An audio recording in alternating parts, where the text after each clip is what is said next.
पढ़ना होता है। जो भी आपको नियम बताए जा रहे हैं प्रतियोगिता में या परीक्षा में भाग लेने से पहले उसको एक बार देखना जरूर होता है। जो बच्चे होते हैं जब कभी उनकी परीक्षा होती है तो मैथ्स का पेपर है, इंग्लिश की तैयारी करके पहुंच जाते हैं, बताओ, तो ये दोष कहलाता है ये। और वो बाद में आके कहता मेरा पेपर बड़ा अच्छा हो गया, फिर भी मैंने सोचा कुछ और था, करा तैयारी और थी, फिर भी ठीक हो गया। नमस्ते आचार्य जी।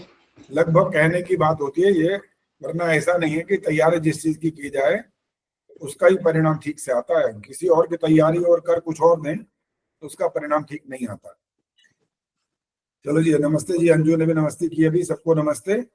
और पहले मंत्र पाठ करने वाले हैं सुषमा गौतम ही करेंगी आज मंत्र पाठ, और गलती हुई अगर तो 500 रुपए दान के लिए भी तैयार रखेंगे। फिर माइक ऑन करिए।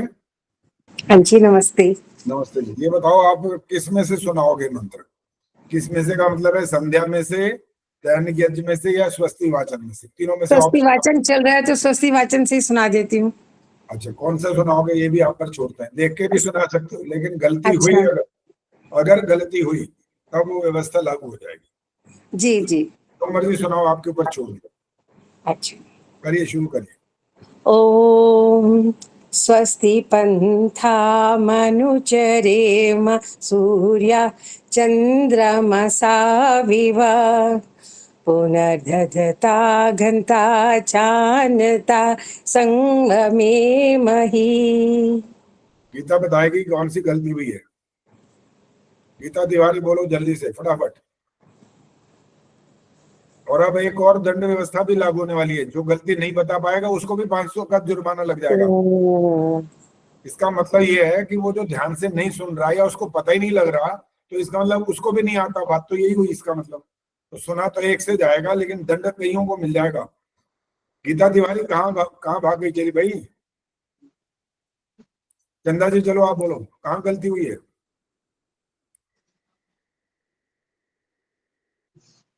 जी आचार्य जी, गलती हुई है। आधा घ बोलना था, पुनर्दधता घनता, यहाँ पर आधा घ नहीं बोला गया, पूरा बोला गया।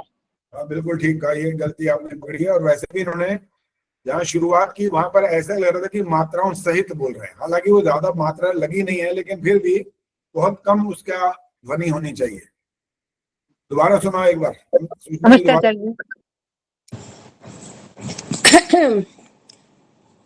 ओम स्वस्ति पंथा मनुचरेम सूर्य चंद्रमसा विव पुनर्दधता घंटा जानता संगमे मही।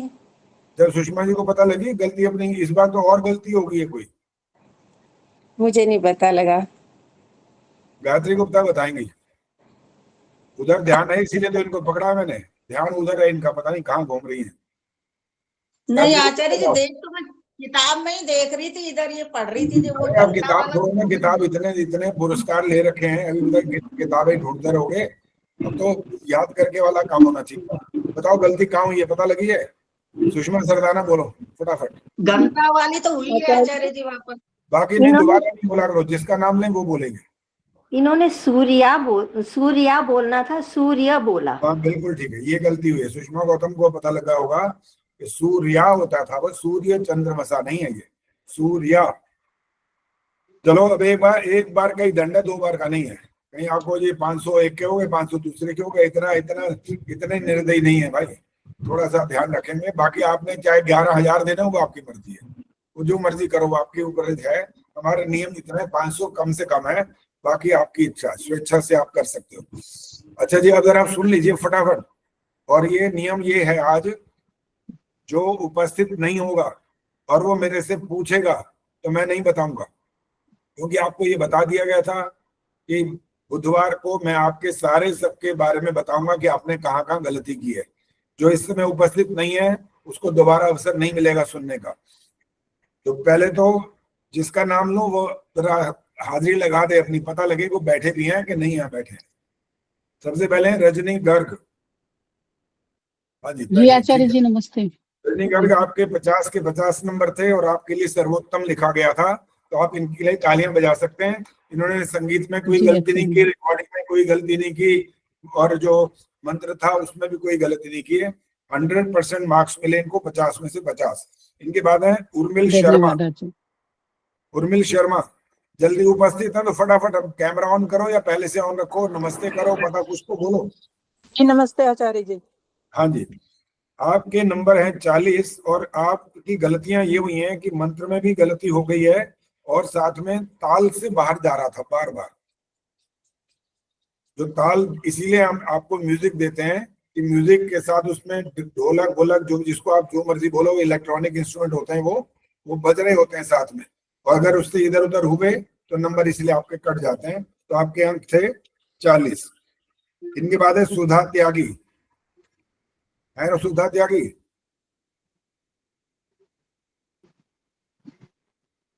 चलिए आगे चल रहा हूँ। रचना धनकर, जो उपस्थिति नहीं बोलेंगे मैं आगे चला जाऊंगा, दोबारा बताऊंगा भी नहीं। सुमन बत्रा, जी नमस्ते आचार्य जी। आप योग क्षेमो बोलते रहे, योग क्षेमो बोल के दिखाओ क्या होता है ये शब्द। योग क्षेमो। अभी भी गलत ही तो बोल रहे हो। अच्छा ये रजनी बताएंगे, रजनी योग- कर बोलो ये क्या शब्द है। योगक्षेमो। हाँ जी, सुमन को सुनाई दिया? नहीं आचार्य जी, अभी भी मेरे को नहीं पता चलो चला। मैं दोबारा मैं बता देता हूँ। योग क्षेमो होता है ये क्ष, जो क्षमा शब्द बनता है ना, तो ये श नहीं होता, ये क और श मिलकर के बनता है का और क्ष। शा, आधा आधा का और शा मिले हुए होते हैं, हाँ। मेरे को पता है। ठीक है, पता है तो फिर बोला नहीं ना, दोनों बार गलत बोल दिया, इसलिए आपके कितने अंक थे? 48 और आप सेकंड स्थान पर थे। इनके बाद में बबली देसवाल, गाने में आपको कितने अंक मिले? हाँ जी बबली है, हाँ ठीक है। बबली के नंबर, हाँ सुन लिया, 46 नंबर है और ताल से अलग चलते रहे आप भी। ठीक है, ताल से अलग चलने पर आपके कुछ अंक कट गए, अर्थात 46 अंक आपको मिले हैं और आपका द्वितीय पुरस्कार था। इनके बाद है विष्णु प्रिया। विष्णु प्रिया है कि नहीं है? आवाज नहीं आ रही है, आगे चल रहा हूँ। शिक्षा शर्मा। नमस्ते आचार्य जी। हाँ जी शिक्षा जी, आपको ब्रह्मनो बोलना पड़ा, आपको ब्रह्मनो, ना नहीं बोलते आप, ब्रह्मनो। और स्वर भी आपका जो अंतरा था वहां पर स्वर पूरा वहां पर नहीं पहुंचा, वहां पर स्वर थोड़ा सा नीचे रहा तो उसके अंक घट गए और आपके अंक थे, आपको मिले हैं कितने अंक हैं? 40, जिसको सांत्वना पुरस्कार कहते हैं। इनके बाद है सुषमा बजाज। हाँ जी है उपस्थित सुषमा बजाज? आगे चल रहा हूं मैं। इनके बाद है नीरजा। नीरजा भी नहीं है शायद। वंदना शर्मा, वंदना जी भी नहीं है।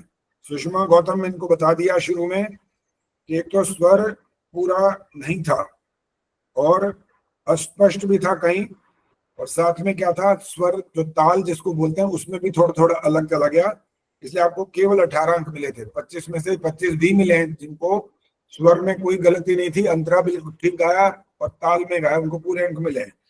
इनके बाद है किरण शर्मा। हाँ जी किरण शर्मा है क्या? नहीं आचार्य जी। ओके। सविता शर्मा, ये बहुत कम जुड़ती हैं वैसे भी, सविता शर्मा भी, इनके अब नहीं बताएंगे इनके बारे में। संतोष बजाज, इन्होंने मेरे को व्यक्तिगत भी लिख के मेरे से पूछा था कि आचार्य जी आप दोबारा अगर सुन सकते हो तो सुन लो। मैंने कहा नहीं, मैंने अच्छी तरह कान खोल के सुना हुआ है अच्छी तरह से। आपकी गलती ये थी कि आपको जो ट्रैक भेजा गया, जिस स्वर से आपको गाना चाहिए था वो आपने नहीं गाया। इसको बोलते हैं मंद्र सप्तक में गाना, इतने निजी आवाज में गाया। और मैंने इसलिए उनको लिख दिया था कि आप रजनी गर्ग या जो फर्स्ट आए उनका सुनो, तब आपको पता लगेगा कि आपकी आवाज कहाँ जा रही है और उनकी आवाज कहाँ होनी चाहिए। तो इसमें जो गलती थी उसके अंक पूरे के पूरे कट गए और उनको दोगधरी वाला उनका गलत था। और ये जो फल बोलते रहे लोग, फल, फल, ये फल नहीं होता है, फल होता है।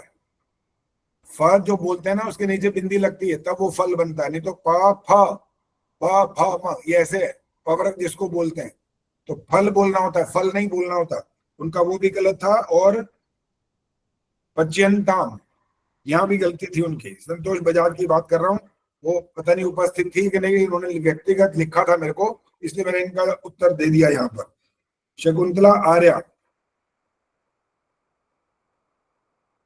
हाँ जी, अपना क्या नाम, कुलभूषण जी बता दिया। आचार्य जी अभी आई है शकुंतला, तो अभी जस्ट ज्वाइन किया उन्होंने।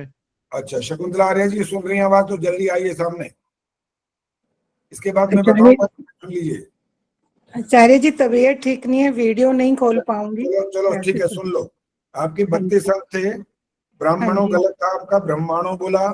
ईशव्यो में ईश्वियो था, सप्ती में गलत था, फलवत्तियों में भी गलत था, और ताल में भी गलत था, इसलिए आपके 32 अंक मिले आपको।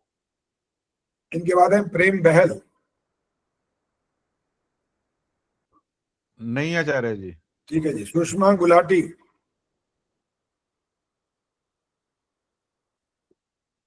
आचार्य जी मेरा निकल गया सरला गुप्ता का। अब मैं ऐसे नहीं बताऊंगा, जिनका नाम आ चुका वो गया, और आगे आएगा तो चुपचाप सुनते रहो। सुषमा गुलाटी भी नहीं है आचार्य जी। नहीं है। विजय लक्ष्मी, वो भी नहीं है, ये भी। प्रवीण सेतिया, वो भी नहीं शायद ज्वाइन किया। गर्विता डुसेजा, उन्होंने भी अब तक नहीं ज्वाइन किया। सरला गुप्ता।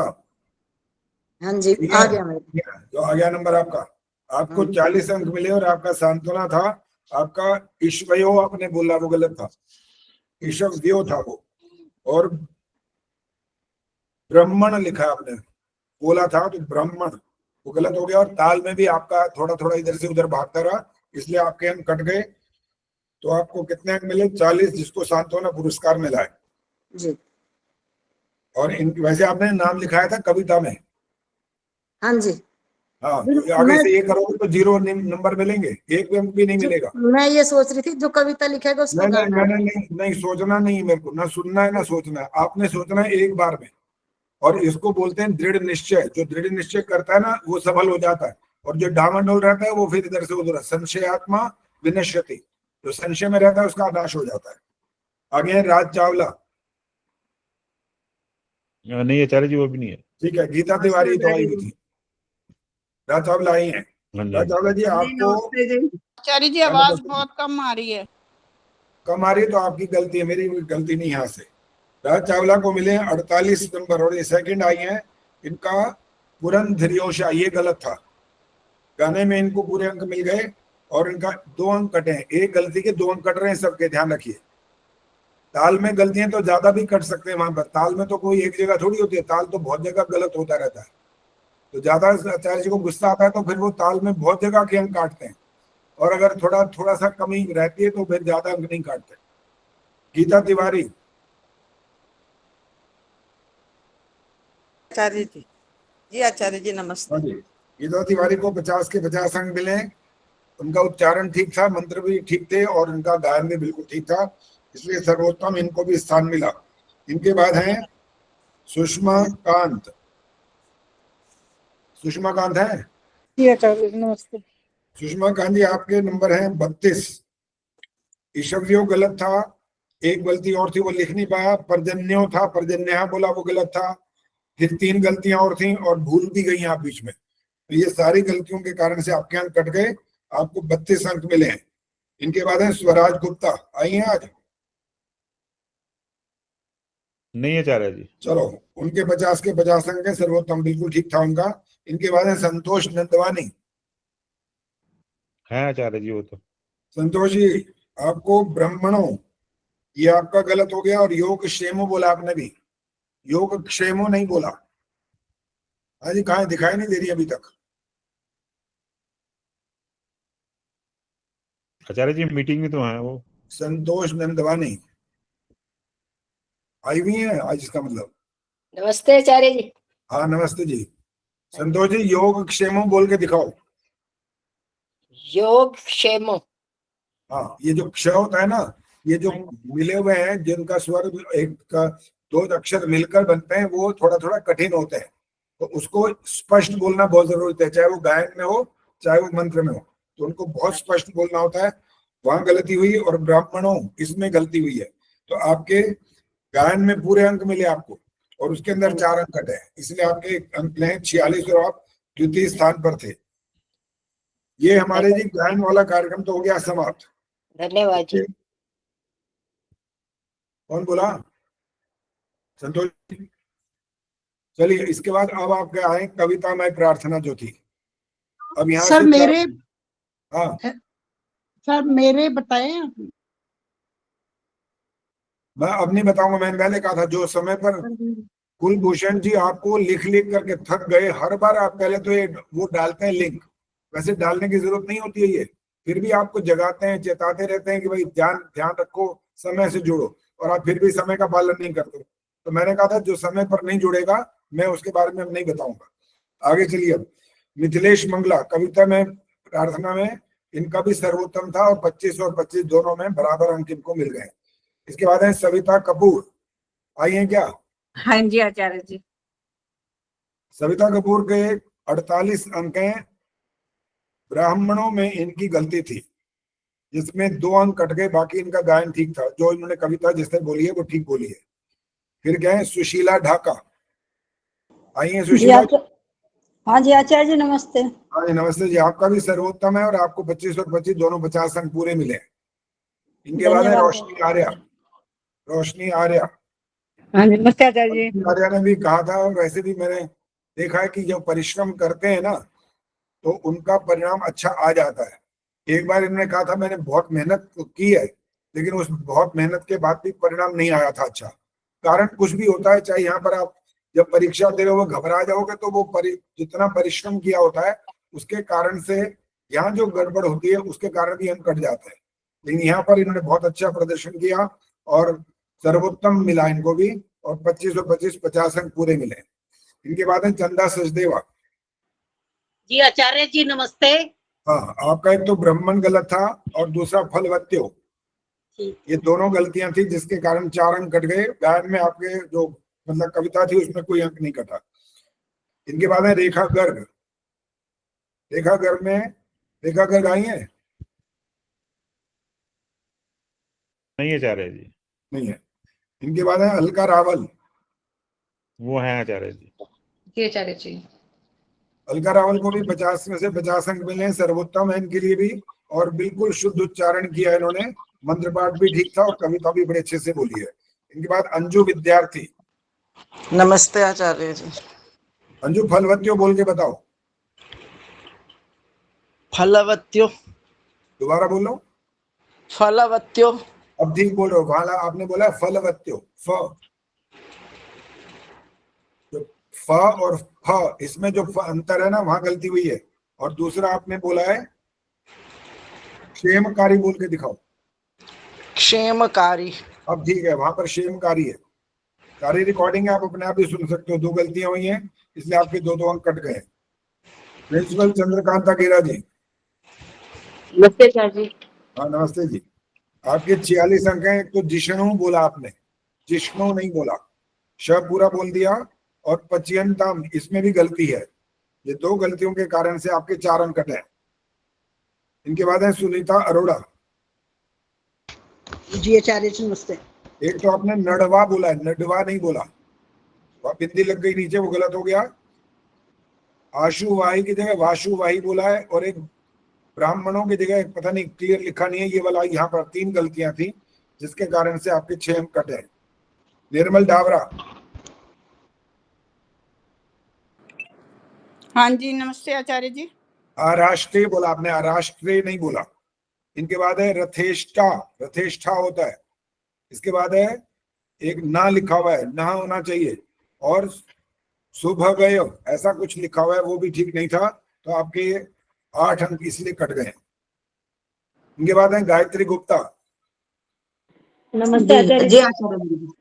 गायत्री गुप्ता के 46 अंक हैं। इनका है ईशव्यों में गलती हुई है, और रथेष्ठा में विसर्ग रथेष्ठा बोला है, श की जगह स बोला है, इसलिए 2 अंक इनके कट गए। ये पद्मा चावला आचार्य सर। जी एक मिनट, आचार्य जी मैं ये पूछ रही थी शायद सेकंड में नाम है मेरा, तो 46 वाले सेकंड में है क्या? हाँ 46 सेकंड ही है। ठीक है आचार्य।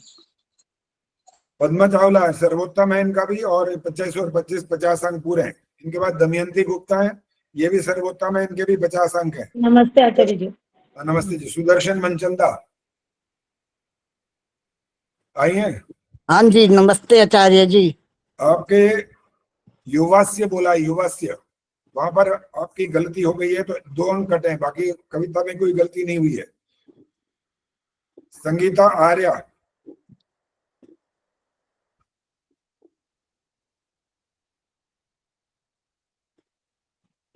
नहीं है मेरे ख्याल, नहीं है ठीक। आशा सचदेव ये आई हुई है, नमस्ते आचार्य जी। ज्यादा हुई है। ईशव्यो गलती है हैं? और ईशव्यो, अच्छा, स्वपति, युवस्य, फलवत्यो, अबोध, सारी, ये वाली बहुत सारी गलतियां हुई हैं। तो आपके अंक कितने हुए? 38, 12 अंक कट गए आपके। इनके बाद है सुखवर्षा सरदाना, सर्वोत्तम आई है। सुखवर्षा जो आई है मेरे ख्याल है, आई है आचार्य जी, नमस्ते कर रही है वो। हाँ ठीक है। और 25 अंक कविता में भी है और मंत्र में भी 25 है। सर्वोत्तम में है इनका नाम। इनके बाद है शशि गुलाटी, इनके 4 अंक कट गए हैं और वर्षतु की जगह वर्जतु बोला गया है। एक गलती और है, पता नहीं क्या है, वो यहाँ लिखी हुई नहीं है। इनके बाद रविबाला सिंगल, रविबाला जी आइए। हाँ जी ठीक है। आपके हैं धेनुर वोढ़ा, यहाँ पर आपने वो धा की जगह वोढ़ा बोला है, नीचे बिंदी लगा दी, वो गलत हो गया। और योग क्षेमों की जगह योग क्षेमो ही है। और क्षत्रिय और योग क्षेमो दोबारा भी आया, जो गायन में भी हुआ है, कविता में, वहां भी गलत हो गया। तो आपके 8 अंक इसलिए कट गए। प्रेम बहल है आचार्य जी, मीटिंग में तो है। प्रेम बहल जल्दी आओ सामने फटाफट। जी इनका तो म्यूजिक में भी था। किसका? प्रेम बहल का? हाँ जी मैंने इनका बता दिया क्या? जी बता दिया। नहीं बताया। है बता दिए, देख लिया मैंने। ये दोनों में कैसे आ गई फिर ये? और इन्होंने बताया भी नहीं है कि मैं इसमें भी आ रही हूँ, उसमें भी आ रही हूँ। आपने मना भी करा था कि 2 में नहीं आओगे, पर ये दोनों में थी। हाँ, दोनों में नहीं आना चाहिए ना। एक जगह निश्चित करके पहले फैसला करो, और आपको जब 1 सप्ताह या 2 सप्ताह या 10 दिन का समय मिलता है तो उसमें अपना अभ्यास करके देख लिया करो कि आप किसमें ज्यादा ठीक समझते हो अपने आप को, तो उसके अंदर भाग लेना चाहिए। विनय प्रभा जैन, हाँ जी, नमस्ते आचार्य जी। नमस्ते जी। आपके 46 अंक हैं और ब्राह्मण में गलती है तो आपकी, ब्राह्मण बोला गया है। और धेनुर्वोडा, यहाँ ये 2 गलतियां हुई हैं आपकी, इसलिए 4 अंक कट गए आपके। क्या था? धन्यवाद। धेनुर्वोडा को बोल के बताओ क्या होना चाहिए। धेनुर्वोढ़ा। हाँ, अब ठीक आ रहा है। ये जब मान लो 1 मिनट लिए आप, कविता तो खैर मैंने लाइव सुना था ना, जैसे आप यहाँ बैठे हो इस समय बोल रहे हो, तो उसमें तो आपका चांस खत्म हो जाता है इस बात का कि आप दोबारा बोलोगे तो अंक वैसे ही कट जाएंगे, और अटक के बोलोगे या भूल जाओगे तब भी अंक कटेंगे। लेकिन अगर गायन में चल रहा है और आपने गलती कर दी तो आप रिकॉर्डिंग को दोबारा करो, आपके पास ये ऑप्शन तो था ना वहां पर।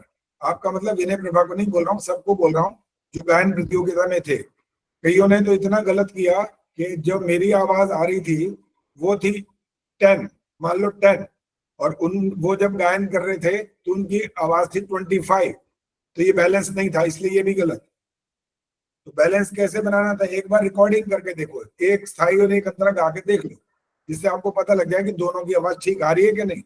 आपने ड्यूएट सॉन्ग सुने हैं ना, नहीं फिल्मों में इधर उधर जो भी कहीं पर सामने भी कई लोग गाते हैं, तो वहां पर दोनों की आवाज सिमिलर होती है, बराबर आती है। एक ज्यादा और एक कम हो तो वो फिर बैलेंस नहीं कहलाता, वो गलती कहलाती है। इसलिए तो आगे भी आपकी ये जून में भी एक प्रतियोगिता होने वाली है गायन की, उसका ट्रैक बना रहा हूँ और बताऊंगा किस दिन होगी वाकई। हो सकता है जुलाई में हो, अभी पक्का नहीं पता।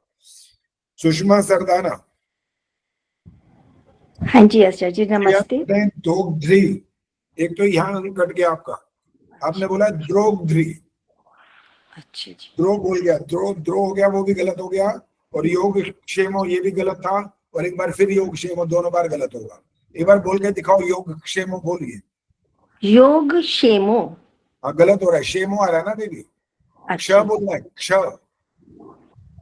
योग क्षेमो, क्ष, ये बल लगना चाहिए, तो अक्षर मिले हुए यहाँ पर।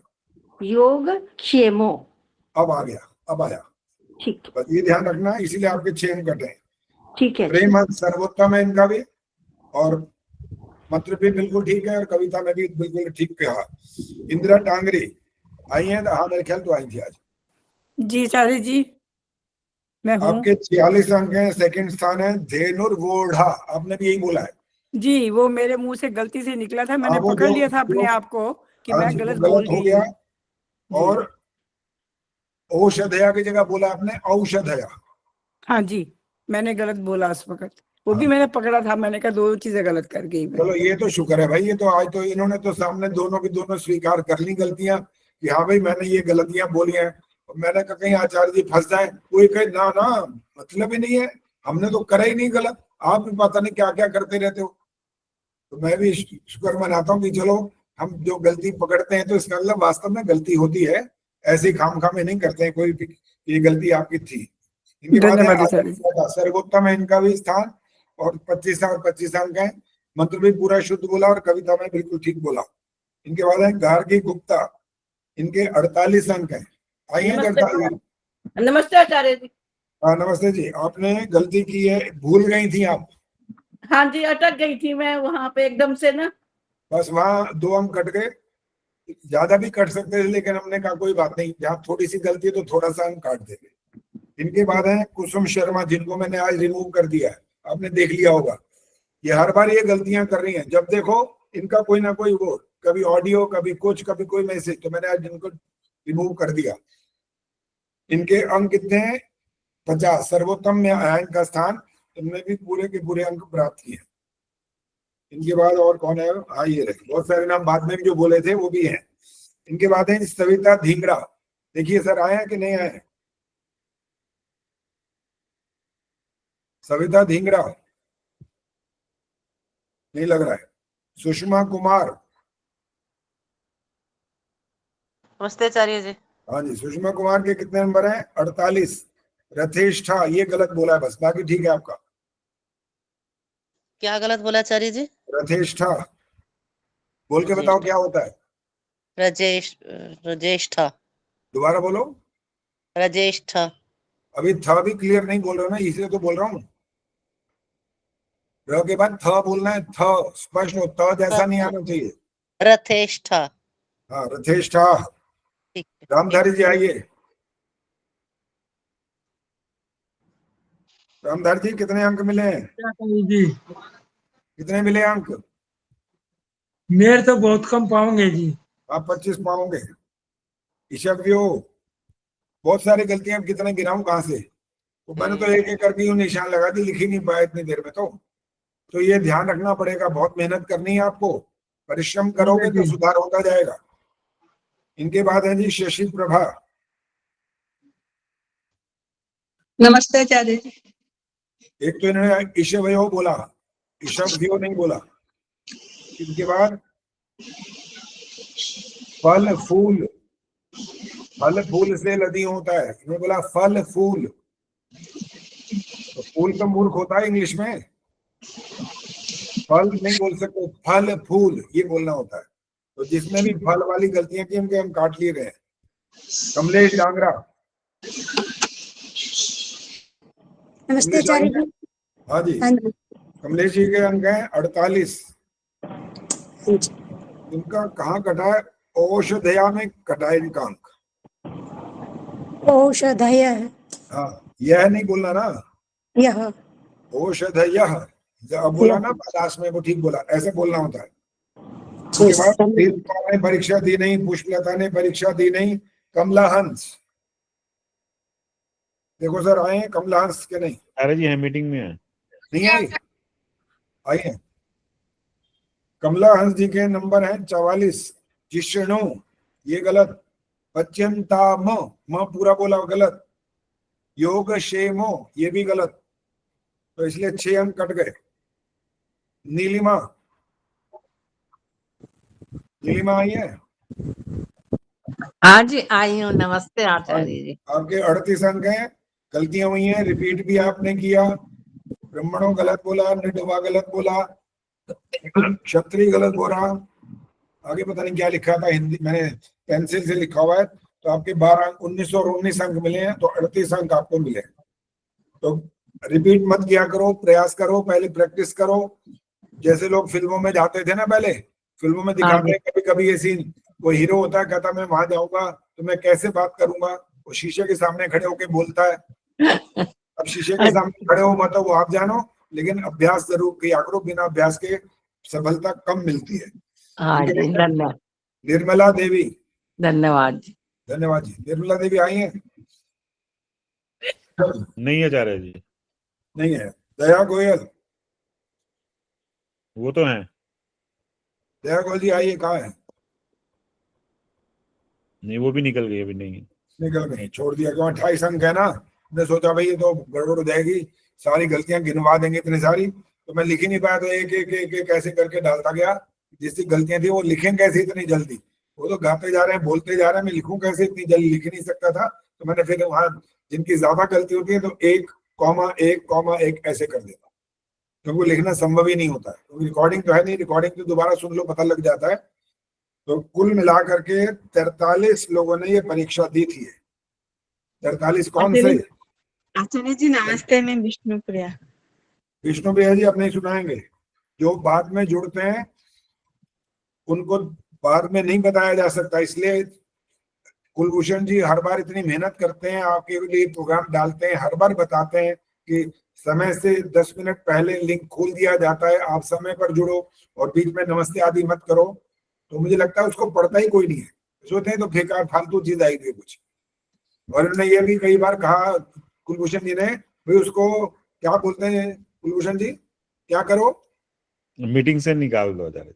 नहीं मीटिंग से नहीं, आपने हमारे जो क्या नहीं क्या बोलते हैं इसको, हो नाम ही भूल जाता है उसका, जब आप डालते हैं इसमें यूट्यूब में, हाँ जी, हाँ सर, यूट्यूब में सब्सक्राइब करने के लिए भी आप बोलते हैं, वहां भी सोते रहते हैं, ये सोचते हैं कोई बात नहीं, क्या फर्क पड़ता है।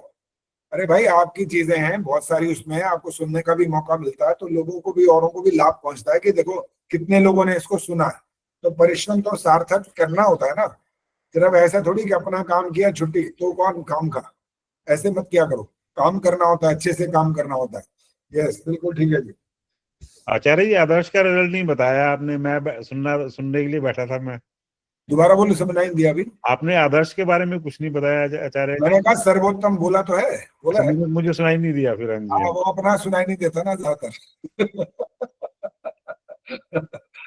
ध्यान दूसरों की तरफ लगा रहा है, पता नहीं उनका, बल्कि कोई इंतजार में रहता है व्यक्ति, भाई अपना आया तो सही, उतनी देर में वो निकल ही जाता है, क्योंकि ज्यादा बोला नहीं। मैंने ये बोला था सर्वोत्तम है, उनका भी 25 और 25 अंक पूरे मिले।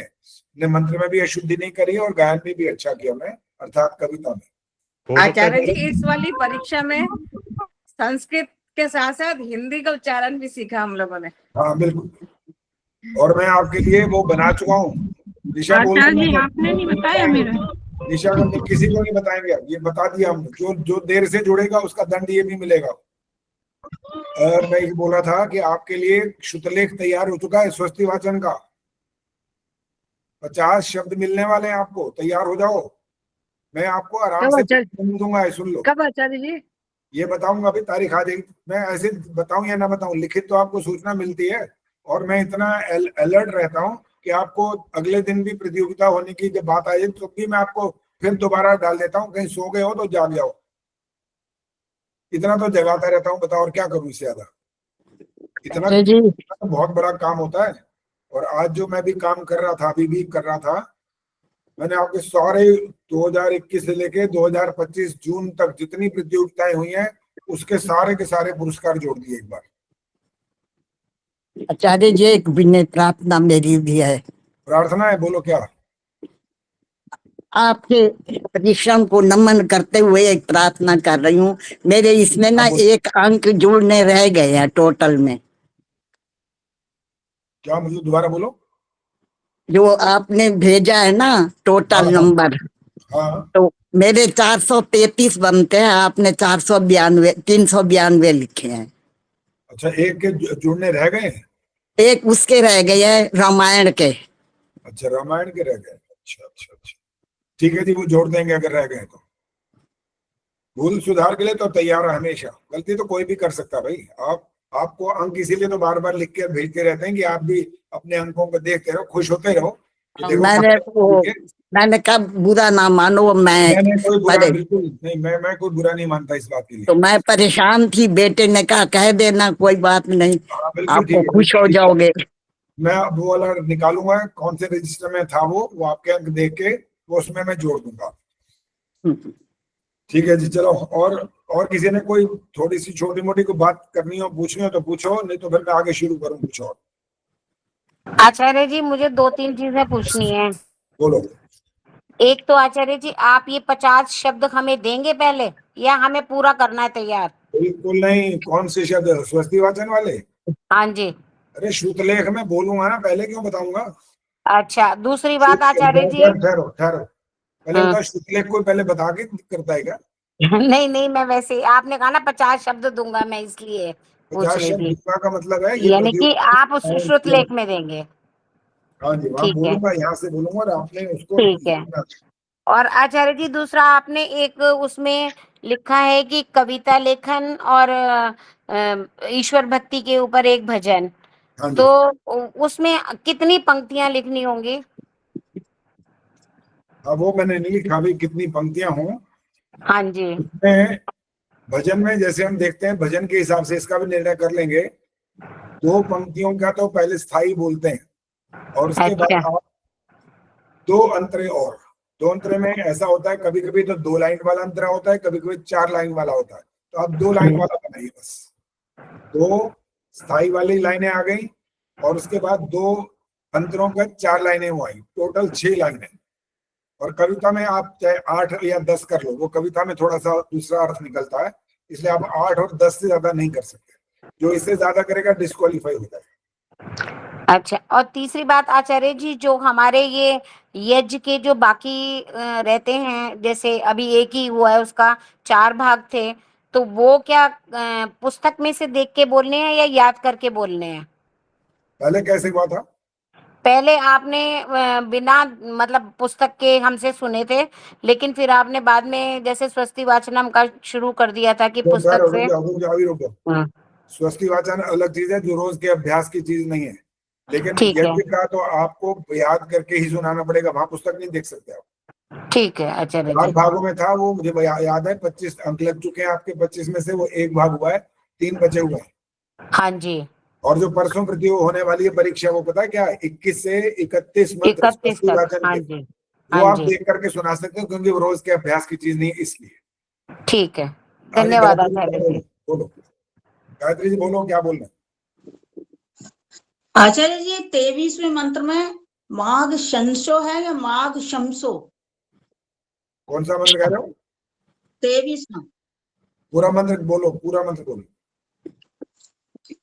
ओम ईशे तोर्जे त्वावायवस्त देवो वह सविता प्रार्पयतु श्रेष्ठतमाय कर्मण आप्यायध्वमग्न्या इन्द्राय भागं प्रजावतीरनमीवा अयक्ष्मावस्तेन ईशत माघशंसु।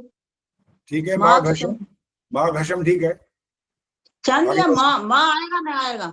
माघशम सो ध्रुवास्मिन् ओ पतौ स्यात् बहुवीर यजमानस्य पशु। बस आगे नहीं बोलना, आगे नहीं बोलना। जो पशुओं में जो गलती करेगा उसके अंक काट लूंगा मैं। पशु न बोलेंगे कई लोग, मुझे पता है, ये न हलंत है यहाँ पर। पशु ऐसा बोलना है, पशु न ऐसा नहीं बोलो। तो जिनकी पुस्तक में अगर अशुद्ध लिखा हुआ है तो मैंने यहाँ आपको बता दिया कि उसको आप अभी ठीक कर लो। वहां पर गलती हुई लिखी हुई होगी तो मैं उसको अंक काटूंगा, मैं छोड़ूंगा नहीं उसको। सुन लीजिए। तो जी अगली बात करें अब कि आपकी और कुछ किसी ने कुछ पूछना है? पूछना तो पूछ लो। नमस्ते आचार्य जी, मैंने रेज हैंड किया हुआ था। आचार्य जी मुझे भी कुछ पूछना है। रजनी एक मिनट बात करता हूँ, मैंने वंदना को जवाब दे दूं। वंदना जी, अब आचार्य जी के नियम और कठोर होते जा रहे हैं, और वो कठोरता ये है। आचार्य जी उनका अनुशासन में बिल्कुल सुनो आप बोला नहीं, आपने सुनना है। कठोर अनुशासन ये होगा कि जो देर से जुड़ेगा और अगर उनका परिणाम बताना रह जाएगा तो मैं बताऊंगा नहीं। अपने समय पर अगर उपस्थित नहीं हुए तो मैं नहीं बताऊंगा। जो आपको लिखकर भेज दिया बस वो खत्म। उसके बाद बताने की यहाँ पर मैंने कहा था मैं सबका एक एक अक्षर आपको बताऊंगा कि इसने कौन सी गलती की है। तो यहाँ 10-12 लोग नहीं आए, इसलिए उनकी गलतियां मैंने नहीं बताई और ना मैं बताऊंगा।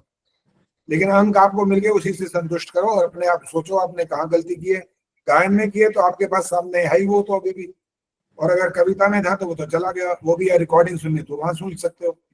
रजनी गर्ग बोलो। आचार्य जी नमस्ते। हाँ जी बोलो। जी आचार्य जी, मैं ये कह रही थी कि जो परीक्षा अभी शुक्रवार को होनी है उसको आज दे सकते हैं या फिर अगले बुधवार को दे सकते हैं क्या? बुधवार का आएगा, इतनी जल्दी सबका होगा नहीं। जी आज नहीं हो सकते। ये कह रही थी आचार्य जी के शुक्रवार को ना पहले तो जैसे यही समय पे होती थी कक्षा, लेकिन कुछ दिनों से जब से 11 बजे का हो गया है ना, तो हमारा जो स्त्री समाज का जो होता है सत्संग और हवन, वो 11 से 12 ही होता है शुक्रवार को। तो मेरी या तो ये वाली रह जाती है कक्षा या फिर वो वाला रह जाता है अगर इसको ज्वाइन करती हूँ तो, या कई बार आधी कर पाती हूँ। क्योंकि फिर हम दुबई फिर पहुंचने वाले हैं, इसलिए वो तो समय वही का वही रहेगा, वो बदलेंगे नहीं अब। और जी कोई नहीं, वो तो मैं फिर रिकॉर्डिंग पे सुन लेती हूँ, रह जाती है तो फिर ये भी है। कोई बात नहीं, उसके आगे जो आपको समय मिलेगा उसमें आप जरूर भाग ले लीजिए। नहीं तो एक दिन वहां छोड़ दिया करो, यही करो और क्या करो, दोनों में से एक ऑप्शन आपको। वही करती हूँ आचार्य जी, कभी यहाँ छोड़ती हूँ कभी वहाँ, फिर जरूरी होता है तो ठीक ऐसे करना पड़ेगा ना। प्रेमन जी बोलो। आचार्य जी नमस्ते। नमस्ते जी। ये मंत्र है 26वां। हाँ। इसमें धियन जिन्व मव से है या मसे है, ये थोड़ा सा क्लियर करना है। मव से। हाँ, क्योंकि मेरी बुक में सिर्फ मसे लिखा हुआ है और मैंने कहीं और पढ़ा था वहां मव से है। जिन्व मव से है। धियन जिन्व मव से। हाँ जी। उमहे वयम। ठीक है जी। हाँ जी, इंदिरा ठाकरे जी बोलो। जी आचार्य जी, मैं ये कह रही थी कि परसों मैं थोड़ा लेट ज्वाइन कर पाऊंगी तो क्षमा करिएगा, बीच में मैं ज्वाइन करूंगी। कब की बात कर रहे हैं? परसों शुक्रवार की। शुक्रवार को कोई बात नहीं। जिस समय देखो परीक्षा देनी है ना, उसमें तो हम एक बार जब नाम बोलते हैं ना, जो अगर समय रहता है तो हम एक बार दोबारा भी नाम बोल लेते हैं। लेकिन मैंने रिजल्ट के बारे में आपको ये सारी कठोरता बताई है, रिजल्ट के बारे में मैं नहीं बताऊंगा। वो आपको अगर सुनना चाहते हो रिजल्ट अपना कि कहाँ गलती हुई है, तो आप बाकी सब काम छोड़ के इसमें बैठो, क्योंकि मैं इसको ज्यादा इंपॉर्टेंट मानता हूँ। आपका मान लो किसी सत्संग में जाना हो और वहां जाके भजन गाना हो या सुनाना हो या वहां सुनना हो, तो मैं उसको इतना महत्व मैं नहीं देता। मैं तो इसको ज्यादा महत्व देता हूँ कि आपने परीक्षा दी है, आपको रिजल्ट पता लगना चाहिए ना कि आपने गलती कहाँ पर की है। मेरे हिसाब से ये ज्यादा इंपॉर्टेंट होता है, वहां पे इंपॉर्टेंट नहीं होता है। बाकी सबकी अपनी अपनी स्वतंत्रता, आपको जो इंपॉर्टेंट लगे आप करो। मैं आपको कोई बंधन में नहीं बांध रहा हूँ कि आप ऐसा ही करो। जी धन्यवाद आचार्य जी। अब आगे की बात शुरू कर रहे हैं। आचार्य जी मैं आज जुड़ गई कृष्ण मुखी। हाँ जी बोलो। मैं माता जी बोलो, कुछ कहना है आपको, बोलो।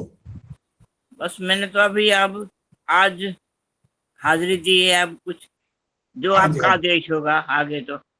हाँ जी, ये आज का जो आपने देखा है अभी जो हमारा कार्यक्रम चल रहा था, वो एक परीक्षा हुई है पीछे, तो उसका परिणाम तो दे दिया गया था। उसके बाद जो गलतियां जिनसे हुई हैं वो सारी गलतियां बताई गई हैं कि कहाँ पर मंत्रोच्चारण में शुद्धि हुई है, कहाँ गायन में गलती हुई है, कहाँ ताल से अलग चले गए, कहाँ स्वर नहीं मिला।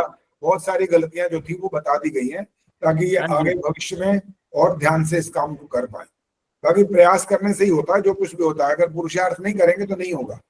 कभी कभी ऐसा भी होता है कि जिसको सिखाते रहो और आखिर बार सिखाने वाला हाथ जोड़ता है कि यार मेरे बस की नहीं, मैं तेरे को सिखा ही नहीं सकता। ऐसा भी होता है, किसी के पल्ले नहीं पड़ता तो कोई जबरदस्ती थोड़ी है आपके लिए। एक बार जब शुरू में प्रेमन जी ने बोला था कि हम गायन में नहीं आ सकते, तो मैंने कहा नहीं आ सकते तो आपका कसूर है, मेरा थोड़ी है ये। कहने लगे ये तो हमारे नंबर रह जाएंगे फिर तो फिर उस दिन से मैंने ये किया कि आपको एक ऑप्शन दे दिया गया, कविता में आ जाओ, ताकि दोनों को अंक तो मिल जाए कम से कम, वो इतना पिछड़ ना जाए। नहीं तो एक जगह अंक मिलेंगे और दूसरे को मिलेंगे ही नहीं। तो वो ऑप्शन हमने तैयार कर दिया और आपको हर बार अब ऐसा अवसर मिल जाता। अब गायन भी जैसे कर रखा है ना, ये आपने ईश्वर भक्ति का गीत लिखना है और दूसरों के लिए कविता लिख दी है तो आप देशभक्ति कविता लिखोगे, तो दोनों का अंक मिल जाएंगे। इसलिए आपके लिए कोई असुविधा इसमें नहीं होगी।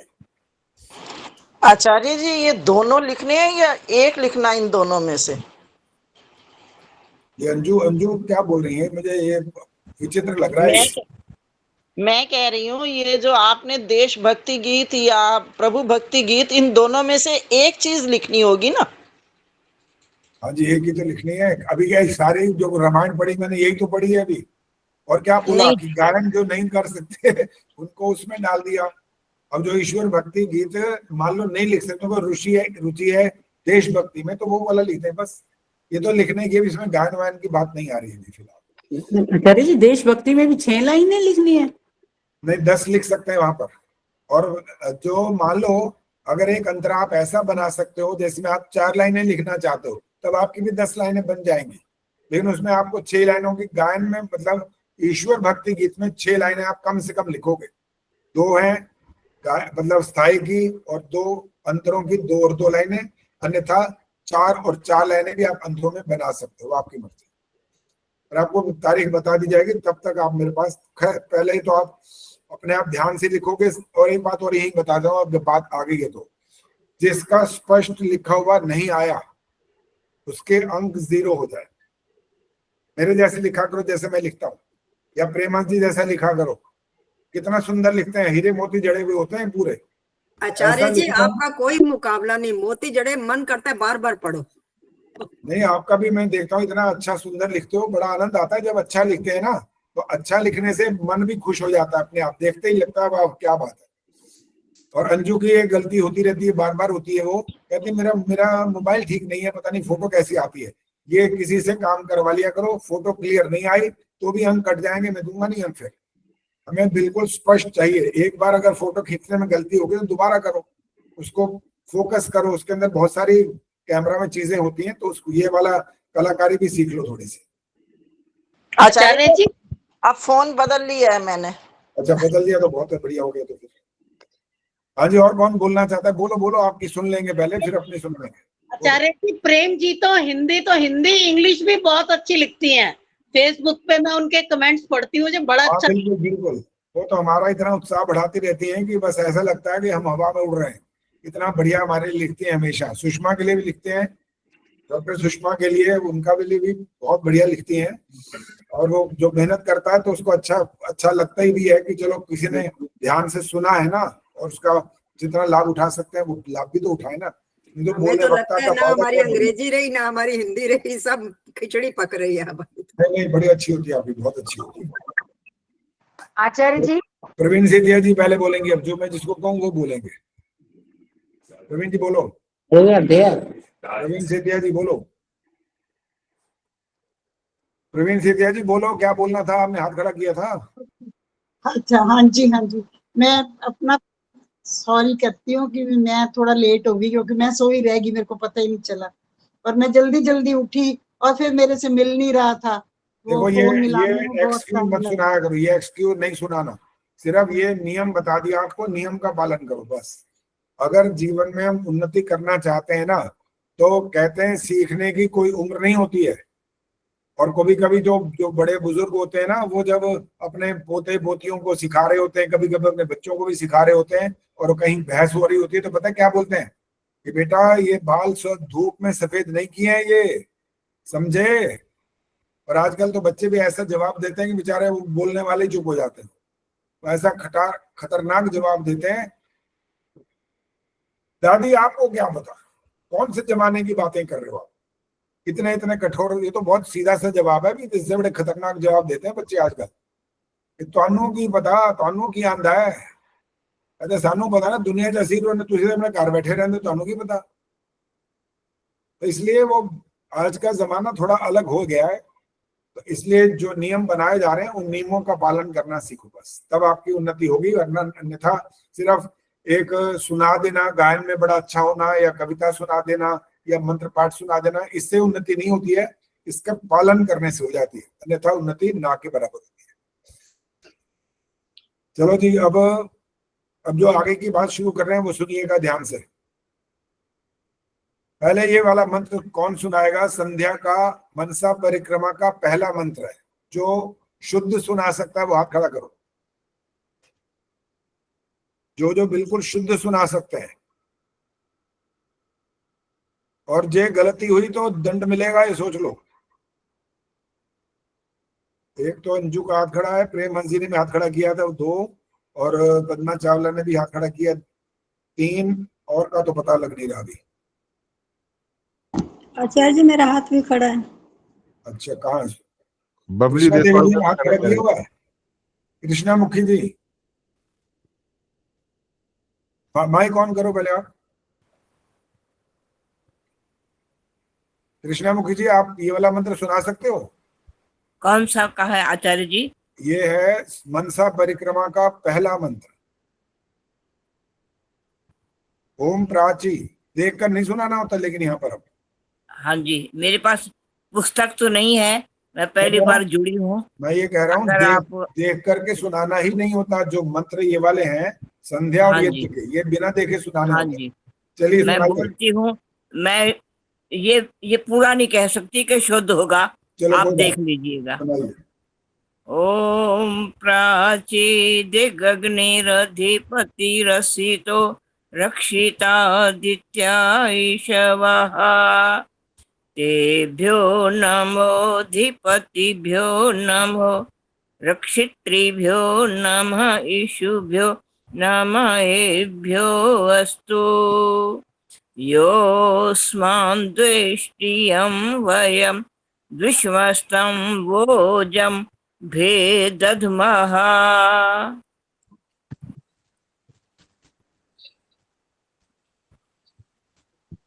कृष्णा जी देख लिया आपने? ये तालियां आपके लिए बज रही हैं। आचार्य जी ये आपके वो बड़प्पन है। मैं 100% बिल्कुल ठीक सुनाया, और बड़ी अच्छी आवाज में भी सुनाया। जैसे जितनी आपकी अवस्था है, उम्र है, अर्थात कड़क आवाज में अच्छे से आपने सुना, बहुत बढ़िया सुनाया। चलिए अब जो बात करने वाले जा रहे हैं उसको ध्यान से सुनिए आप। प्रेम बहल जी, माइक ऑन करो। प्राची का मतलब क्या होता है?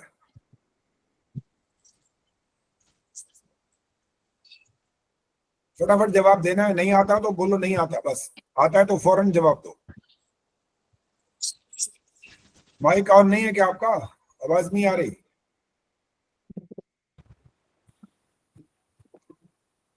चलो निर्मला देवी जी सुनाओ। पूर्व दिशा, पूर्व दिशा। ठीक है, अब अगला प्रश्न ध्यान से सुनना। अब आपने जवाब देना है निर्मल देवी। माइक ऑन करके रखो। ठीक है। जब हम संध्या करते हैं तब हमारा मुख किस तरफ होना चाहिए? सुबह के समय पूर्व की तरफ करते हैं, और शाम के समय जब संध्या करते हैं तो पश्चिम की तरफ करते हैं। दोनों उत्तर गलत है। अच्छा जी। हाँ जी, बस हम तो यही करते हैं आचार्य जी, मुझे पता ये गलत है ना, दोनों गलत है ये। अच्छा जी, हाँ ठीक है। ये दोनों आपको चीजें ज्यादा परिस्थिति पर निर्भर करती है। ये आपने तो एक निश्चित कर दिया ना इनका कार्यक्रम। अच्छा जी, निश्चित नहीं होता इसका कार्यक्रम ये वाला। हाँ जी, हाँ जी, हाँ जी। हाँ जी, रामधारी जी बताओ कहाँ रखते हैं मुंह, किस तरफ होना चाहिए संध्या में? जिधर से शुद्ध हवा आ रही हो उधर। सुबह और शाम दोनों समय ऐसे करते हैं या कोई फर्क भी होता है? हाँ जी, ऐसे ही करते हैं, शुद्ध हवा की तरफ मुंह करके। शुद्ध हवा आती कहाँ से? आजकल तो लोग फ्लैट के अंदर रहते हैं, तब क्या करें? तब सूर्य की तरफ। कहाँ पर? सूर्य की तरफ। हाँ जी, तो सूर्य की रोशनी घर में आ रही होती है, मतलब तब ये मतलब है? हाँ जी। इससे गेट कोई खुला, संबंध गेट से हवा आती हो। इससे कोई संबंध नहीं है सूर्य का। जिधर से गेट की हवा आती हो, गेट खुले हो। इसका संबंध वायु से है, और वो क्यों रखा गया है? ये पूर्व दिशा की बात नहीं हो रही है। पश्चिम वाला जो निर्मला ने बोला वो भी गलत है, वो इसका कोई संबंध नहीं है। वायु पूर्व से आ रहा हो तो बेशक पूर्व दिशा की ओर मुंह करो। वायु पश्चिम दिशा से आ रहा हो तब भी आप पश्चिम दिशा की ओर मुंह करो। किसी भी दिशा से वायु आ रहा है तो आपत्ति की कुछ नहीं है। लेकिन जब आप अपने कमरे में बैठ करके कर रहे हो तो वहां कौन सी दिशा और कहां से आएगी हवा? बताओ तो सही, कहां से आएगी हवा? गेट खोलने के बाद। भैया बोलो मत, ऐसे बीच में नहीं बोलना। अभी रामदास जी बीच में बोलना नहीं। अब जब जितनी बात आपसे हुई है उतना जवाब देना है, बाकी बंद रखो माइक। प्रेमा जी बताएंगी। प्रेमा जी, जब कमरे में बैठ के संध्या करते हैं तो हवा तो ऊपर से आती है, तब क्या करें?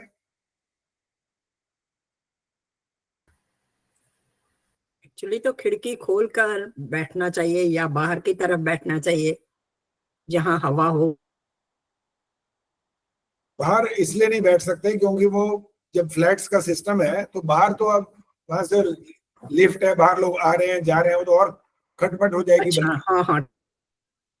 उस स्थिति में क्या किया, कहाँ क्या करना होता है? नहीं कह सकते। हाँ जी सरला जी बोलो। जी, अपना एक आसन बनाना चाहिए घर में, प्रतिदिन उसी आसन पर बैठकर संध्या करनी चाहिए अब निश्चित। मैंने जो प्रश्न किया वो प्रश्न ये था ही नहीं। जी, इसलिए कहा आपने बिल्कुल कहाँ अलर्ट बैठना चाहिए, कहाँ बैठना चाहिए आपने ये होना, दोबारा नहीं बोलना होता, बस ये ध्यान रखा करो। जितना प्रश्न आपसे जब मौका दिया जाता है उस समय बोलना है, उसके बाद दोबारा नहीं बोलना होता। गीता बताएंगे। गीता, जो प्रश्न ध्यान से सुना था? जी आचार्य जी, उत्तर क्या है इसका? यदि हम कमरे में बैठ के संध्या करते हैं तो सुबह के समय पूर्व दिशा में और शाम के समय पश्चिम दिशा में मुख करके करना चाहिए। मैं सारा घंटाधार कर दिया पूरा का पूरा। अब यही वाली बात निर्मला जी ने बोली, मैंने कहा दोनों बातें गलत हैं, फिर भी तुम वही का वही बोल रहे हो। आचार्य जी, कमरे में तो इस प्रकार होता है, बाहर जहाँ से वायु बहती है वहां करीब होती है। मैंने इसमें इसका संबंध सूर्य से नहीं है। पूर्व दिशा का अर्थ यजमान जब हवन कर रहा होता है तब संबंध होता है वहां पर, लेकिन संध्या में ये वाला नियम नहीं चलता वहां पर। यहाँ पर बिल्कुल स्पष्ट लिखा हुआ है, जिस ओर से वायु आ रहा हो उस तरफ मुख करके। और मैंने अब प्रश्न ये किया, जब कमरे में बैठे हो तो वायु कहाँ से आ रहा है? तो बंद है। इसका उत्तर मैंने पूछा, वो उत्तर तो नहीं दिया। अब दोबारा मत बोलना, आपका समय गया, और कोई बताएगा। हाँ जी गायत्री गुप्ता बोलो। नहीं, गार्गी गुप्ता है, गार्गी गुप्ता। JR दिख रहा था, बोलो। या थोड़ा क्लोज बैठा करो तब शक्ल दिखाई देती है, तो पता नहीं लग रहा था। गार्गी बोलो। आचार्य जी, जिस कमरे में जिस तरफ दरवाजा हो उस तरफ मुंह करके बैठना चाहिए, क्योंकि हवा खुले दरवाजे की तरफ से ही आएगी। उसमें एक और असुविधा हो जाएगी थोड़ी देर के अंदर अंदर, क्योंकि वहां हलचल तो होगी, खटपट होगी। और वैसे भी तो कहा गया कि एकांत में करना होता है ये सब। ये सम्मिलित कार्यक्रम नहीं है ये वाला। संध्या कभी इकट्ठे नहीं करनी होती है। सिर्फ बच्चों को सिखाने के समय की जब बात होती है तब आप बोल करके बेशक करो, तब बाद में आपको बोलने की भी आवश्यकता नहीं होती है। अलग बैठना होता है, एकांत में बैठना होता है, और वहां पर जितने नियम बताए गए हैं, आचमन करो, प्राणायाम करो, ये सब वजह से बनाए गए नियम ये है कि जिस ओर से वायु आ रहा हो। और अगर ये वाला आप नियम पालन नहीं करते, केवल मात्र मंत्र पाठ करते हो, तो आप किसी भी दिशा की ओर मुख कर सकते हो, वहां कोई नियम नहीं है। ठीक है। दमयंती गुप्ता जी क्या कहना है बोलो, इनके बाद रोशनी बोलेंगे। दमयंती गुप्ता जी जल्दी फटाफट नाम आते जी जी आचार्य जी, यही उचित है कि जैसे जहाँ पर हमें उचित लगे कि वायु भी आ रही है और हम जहाँ शांति से बैठकर ईश्वर का ध्यान कर पाए। हाँ वो ठीक है। अगर आपके पास वायु का आवागमन का वहां पर रास्ता मौजूद है तो आप पूरा लाभ उठाओ उसका। जी आचार्य। और वो दरवाजा खोलना तो ठीक नहीं है, तो इसने अभी नहीं आचार्य जी, खिड़की के पास भी बैठकर हम कर सकते हैं। हाँ खिड़की ठीक है, वहां से ही चांस तो वहीं से ही है हवा के आने का, और तो कोई है ही नहीं। और दरवाजा खोलोगे तो वहां से तो कोई भी आएगा जाएगा, बोलेगा, खड़काएगा, पता नहीं क्या क्या करेगा। जी आचार्य जी। का अर्थ ये निकला कि आप उस कमरे में को बंद करो और बाकायदा वहां बैठो जहां पर खिड़की हो, उस तरफ मुख करके बैठो। उससे दिशा का कोई लेना देना नहीं है, चाहे वो पूर्व पश्चिम उत्तर दक्षिण कोई भी हो। और एक दिन बच्चे से मैंने पूछ लिया तो बच्चे ने बड़ा कमाल का जवाब दिया था ये वाली बात, क्योंकि वायु के संबंध में उसने बोल दिया। कहने लगा जी जो जहां हम बैठते हैं वहां पर तो वायु को आने का कोई स्थान है ही नहीं, लेकिन एक बात है बस। मैंने क्या, पंखा चल रहा होता, तो मैंने कहा क्या करेगा, क्या ऊपर मुंह करूंगा। कितनी देर ऊपर करेगा भाई, तेरा सांस ही रुक जाएगा। ऐसे तो ऊपर करने का ये अर्थ नहीं था। यहाँ पर वायु का आने का एक कारण था, यहाँ पर कि वायु सामने से आ रहा हो तो आप उस ओर मुख करके बैठे। और इसका कारण कौन बताएगा कि ऐसा बोला क्यों गया है?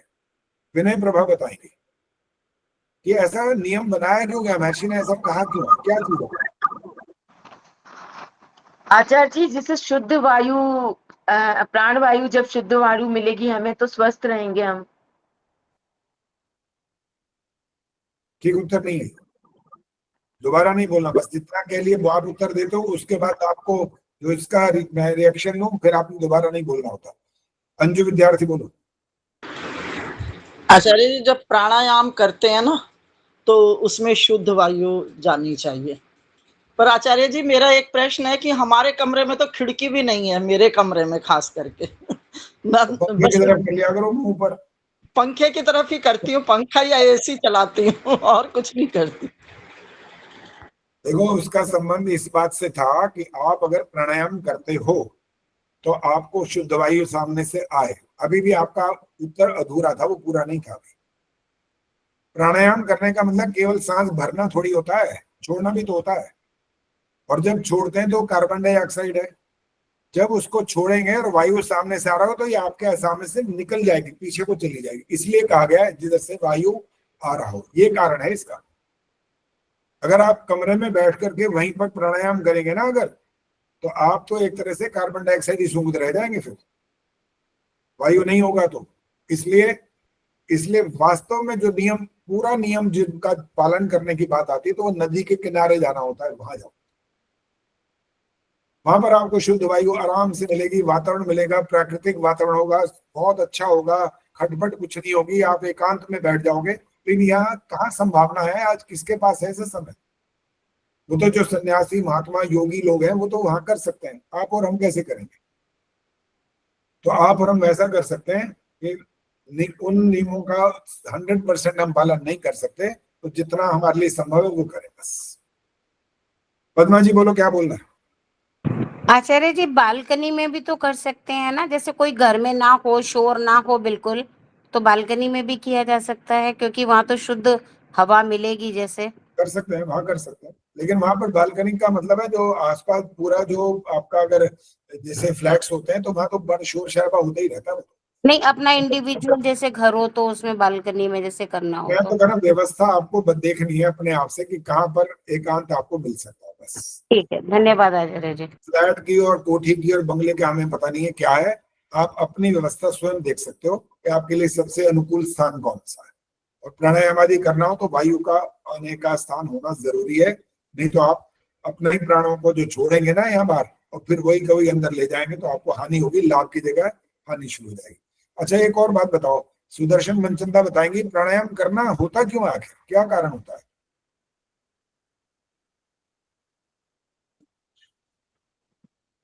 आचार्य जी बिल्कुल अच्छा नहीं होता।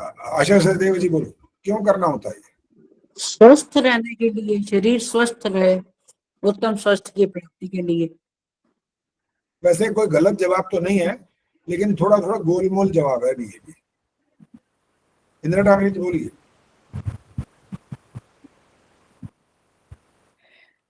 आचार्य जी, हम जैसे सांस लेते हैं तो हम अपने फेफड़ों का पूरा इस्तेमाल नहीं करते हैं। सांस अंदर आती जाती तो जरूर है, पर काफी सारा भाग जो फेफड़ों का है वो उसके बगैर रह जाता है।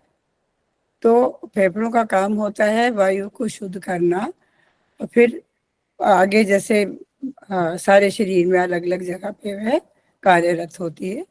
तो इसलिए अगर जब हम प्राणायाम करते हैं तो गहरी सांस लेते हैं तो फेफड़े पूरा फूलते हैं या वापस अपने पर जाते हैं। जिस्ट बताना चाहिए, बहुत व्याख्या नहीं करनी। जिस्ट बताओ, इसका लाभ क्या होता है, क्यों कहा गया कि प्राणायाम करो? जी, उससे हमारे अंदर ऑक्सीजन जो है वो ज्यादा जाती है और हमारे सब भाग शरीर के भागों को वो पहुंचती है और खून का जो है वो खून ज्यादा बनता है, मीन्स ब्लड सर्कुलेशन में भी बताओ क्या करना है रोशनी। आचार्य जी, एक तो जी, प्राणायाम से मन काबू में आता है, मन के एकाग्रता के लिए, और बुद्धि शुद्ध हो जाती है और तेज भी हो जाती है इससे। अच्छा, ये जो है हमारे प्रभु आश्रित जो है महात्मा जी, वो ऐसे मंद बुद्धि थे और ये उन्होंने गायत्री मंत्र से प्राणायाम करके बहुत सूक्ष्म बुद्धि उनकी हो गई थी। और रोशनी ने बताई जो एक और मुख्य बात थी वो उन्होंने बोल दी है, एकाग्रता के लिए होता है। स्वास्थ्य तो लाभ होगा ही होगा पक्का है, तो कि आपके फेफड़ों में जो हवा जा रही है सामान्य रूप से तो आप इतनी लंबी लंबी सांस लेते ही नहीं है, वो सामान्य चलता रहता है, उससे ठीक चलता है कार्यक्रम। लेकिन जब आप प्राणायाम करते हैं तो आप पूरा भरते हैं सांस अच्छी तरह से, फेफड़े फूल जाते हैं हमारे, और फिर उसके बाद फिर उसको बलपूर्वक बाहर भी निकालते हैं।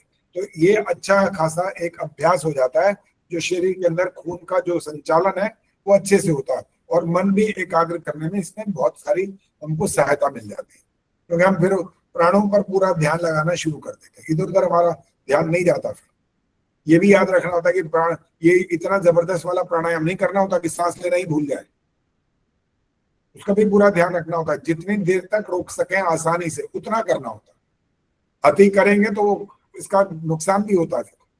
तो नुकसान नहीं, लाभ के लिए बोला गया आपको कि अपने मन की एकाग्रता के लिए और अपने स्वास्थ्य की रक्षा के लिए आप प्राणायाम करें। चलिए, अब प्राची वाली जो बात हुई थी वो लगभग पूरी हो गई। प्राची का अर्थ वैसे पूर्व दिशा था, तो पूर्व दिशा का जो अधिपति है, अधिपति का अर्थ कौन बताएगा? अधिपति कौन होता है? हाँ जी, पद्मा जी बोलो। स्वामी। हाँ, स्वामी। तो पूर्व दिशा के स्वामी के रूप में किसको कहा गया यहाँ पर? कौन है वो? बोलो बोलो, आप पद्मा जी बोलो। आदित्य। दोबारा बोलो। आदित्य, सूर्य। सूर्य। और अगर हम ईश्वर की जब बात करेंगे, धीरे धीरे इन मंत्रों में आगे बढ़ेंगे, तो हर दिशा का स्वामी तो ईश्वर ही निकल आएगा, क्योंकि उससे कोई दिशा बची हुई नहीं है, खाली नहीं है कोई। ऊपर नीचे, ध्रुवा, ऊर्ध्वा, प्राची, पृथ्वी, दक्षिण, सब ईश्वरी स्वामी है। तो फिर भी जब पूर्व की बात करेंगे, प्राची दिशा कह रहे हैं जहां से सूर्योदय होता है, तो ईश्वर अब भी यहाँ पर समझ के चलनी है साथ साथ। ज्ञान स्वरूप परमेश्वर, प्रकाश स्वरूप परमेश्वर, कहा उधर उस वैसे उस दिशा में कौन होता है जो हमको प्रकाश देता है? वो सूर्य से भी उसका संबंध जुड़ जाता है। तो दोनों का संबंध यहाँ पर जोड़ करके हमको चलना है, और ईश्वर का संबंध भी यहाँ जोड़ कर चलना है। और इसके बाद जो है वो जो स्वामी है वो कैसा है? एक शब्द है यहाँ पर जो मिला हुआ है लेकिन बाद में अलग करना पड़ता है, तो कौन सा शब्द है यहाँ पर? इसी मंत्र में आता है। गार्गी बोलो। आचार्य जी, अग्नि। अग्नि वाला तो हो गया, प्राची दिग्अग्नि हो गया। इसके बाद हाँ जी, आशा जी बोलो। रक्षा करने वाला। रक्षा करने वाला, रक्षित आदित्य, वहां पहुंच गए ना। हाँ, रक्षित। पहले असितः शब्द है, असितः। असितः किसको बोलते हैं? सरला बताएंगी। असितः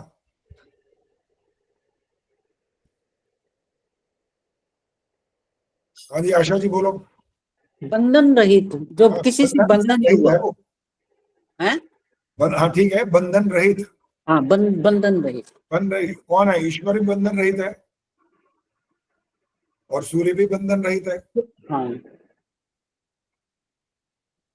हमारे लिए जो यहाँ बंधन रहित ईश्वर की बात की है, तो ईश्वर को जब हम कह रहे हैं वो बंधन रहित है, तो उसमें बंधन रहित का क्या अर्थ निकालना पड़ेगा? और कैसे समझ में आएगा कि वो बंधन रहित है? क्या अर्थ निकलेगा उसको और स्पष्ट करने के लिए जब व्याख्या करेंगे ना? अगर मान लो आप किसी को पढ़ा रहे हो, सिखा रहे हो, या बच्चे को थोड़ा अच्छे से समझाना चाहते हो, तो बंधन रहित से ईश्वर का जब संबंध जोड़ोगे तो कैसे समझाओगे कि वो बंधन रहित है ईश्वर? शशि गुलाटी बताऊं मैं? हाँ जी, कृष्णा जी बोलो। यानी जन्म मरण से रहित है। हाँ बिल्कुल ठीक, बस यही होता है बंधन रहित। ईश्वर बंधन रहित इसी रूप में ही होता है, वो जन्म और मरण के चक्र में नहीं फंसता ना। आप और हम तो बंधन सहित हैं, बंधन रहित थोड़ी है, तो आना पड़ेगा। चक्र चल रहा है, ये कर्म करोगे फल मिलेगा, अच्छा करोगे अच्छा, बुरा करोगे बुरा। और जो जो ये बात मान करके यहाँ पर बहका देते हैं अपने आप को भी, और अपने दुनिया भर के लोगों को बहकाते रहते हैं, अरे बड़ा दयालु है भाई, बहुत दयालु है वो, बड़ा दयालु है। और वो दयालुता का अर्थ ये निकाल के बैठ जाते हैं वो हमारे पापों वापों को सबको माफ करते हैं, ऐसा बोल दिया। पता नहीं आर्य समाजी इस बात को ठीक से समझ पाए कि नहीं समझ पाए, लेकिन बाकी लोग तो नहीं समझे, उनको तो समझ आएगी नहीं, कभी नहीं आएगी। हो सकता है आर्य समाजी को ये बात समझ में आ चुकी कि हम कैसे हैं हम वो हैं जो इस सिद्धांत को मानते हैं। कौन सा है वो?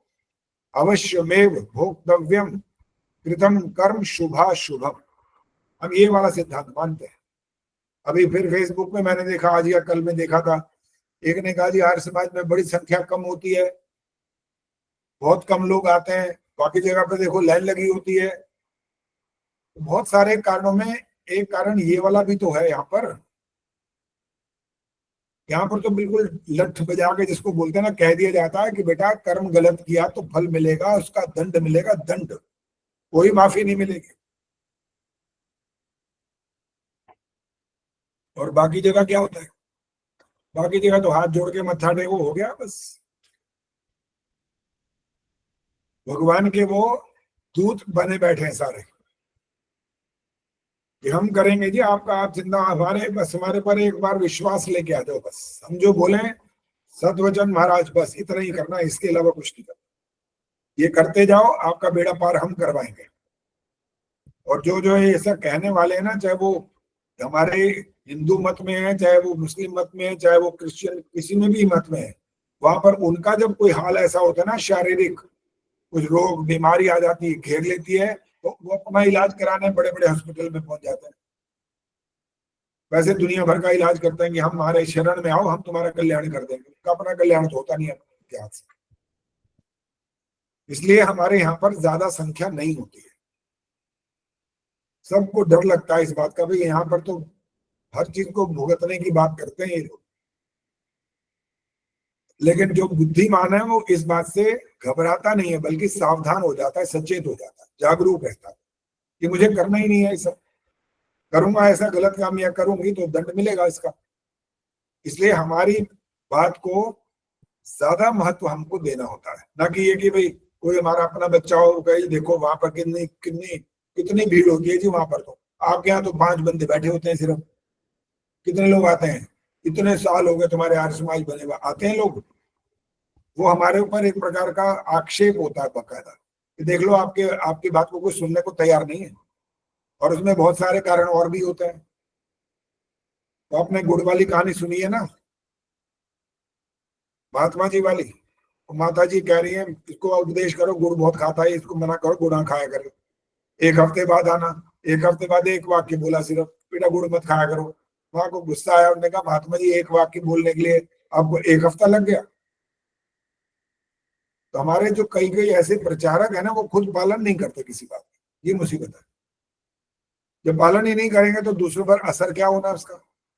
फिर और उस दूसरी और मुसीबत, हमारी बातें सारी संस्कृत में, हवन संस्कृत में, पल्ले नहीं पड़ता कि क्या बोल क्या रहे हो, संध्या संस्कृत में। और उसकी जब कोई व्याख्या करता है तो 1 घंटा एक मंत्र को लेकर के पूरी व्याख्या, कहानियां इतनी लंबी चौड़ी होती हैं। एक तरह से रूखापन ज्यादा रहता है। आकर्षित करने वाली चीजें बहुत कम है हमारे पास। कोई मूर्तियां थोड़ी हमारे पास यहाँ पर, हमारे पास भवन है तो हमने उसके अंदर क्या किस प्रकार से कैसी व्यवस्था की है, हमारे बैठने उठने का ढंग, हमारा वहां पर साउंड सिस्टम, हमारी बहुत सारी चीजें इसमें काउंट होती है ना, एक चीज थोड़ी होती है। अगर आपका वो सब चीजें व्यवस्थित नहीं है तो आपके पास आएगा कौन? क्यों आएगा? उन व्यवस्थाओं को सुधारना जरूरी होता है। मैं जिस आर्य समाज, मेरे बहुत प्रोग्राम है, 50 साल से ऊपर हो गए मेरे को प्रचार करते हुए। तो मैं किसी आर्य समाज में गया, मैंने उनको कहा, मैंने कहा आपका ये जो माइक है ये थोड़ा बीच में ये शुरू कर देता है, बताओ, ये हमारा कार्यक्रम ही बिगाड़ दिया इसने तो सारा। वो मेरे से नाराज हो गए, बताओ। कहने लगे जी जो हमारे पास चीज है हम क्या करें? कमाल है आपका, यहाँ पैसे नहीं है आपके पास, इसको आप ठीक नहीं। आपका वार्षिक उत्सव चल रहा है, आपको 6 दिन 5 दिन का कार्यक्रम करना है, वक्ता बोलेगा, चाहे भजनोपदेशक बोलेगा, उसकी आवाज दुनिया के पास जाए नहीं, तो फायदा क्या है ये सब करने का? इसलिए कर रहे हो कि जो चुर चुर करता रहे तो ठीक है वो। तो ये जो व्यवस्थाएं या अव्यवस्थाएं होती है, इनको ठीक करना जरूरी होता है। ये नहीं ठीक करेंगे तो आपके पास जितने आते हैं उतने भी नहीं आएंगे। और नाराज होने वाले भी इतने बैठे हैं कि 1 सेकंड में नाराज होता है। चौधरी अपने आप को सारे ही समझते हैं, वैसे ही जरा सी बात कहे तो वो अपना मुंह फुला के बैठ जाते हैं कि इससे तो बात ही नहीं करनी होगी, तो सारी बात स्पष्ट कर देता है, बोल देता है सबके सामने। हाँ जी बोलो, इंदिरा जी बोलो।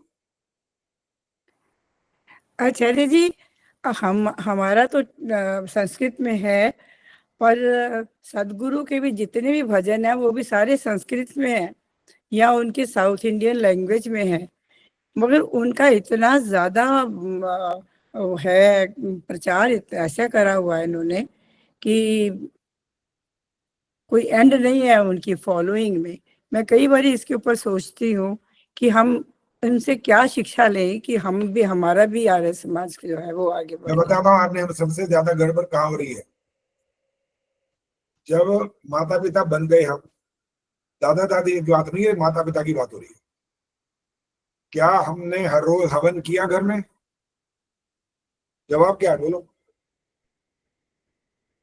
नहीं आचार्य जी। क्या बैठ करके संध्या की? नहीं आचार्य जी, पहले तो पता ही कुछ नहीं था। मैं कह रहा हूँ चलो अर्थ नहीं आता वो छोड़ो, पहले जब तक हमने बच्चे को अपने बैठाना सिखाया नहीं अपने साथ, तो कल को वो आपके पास बैठेगा क्यों? और वो यही कहेगा मुझे तो पता ही कुछ नहीं, आप क्या बोलते रहते हो। क्योंकि पहला काम तो बैठाना है ना, वहां तो बैठाओ तो सही। वो तो आगे का दूसरा आगे काम है ना कि आप उसको बताओगे कि क्या हो रहा है, क्या नहीं हो रहा है। इसका मतलब क्या है? आप ईश्वर के बारे में समझाओगे धीरे धीरे।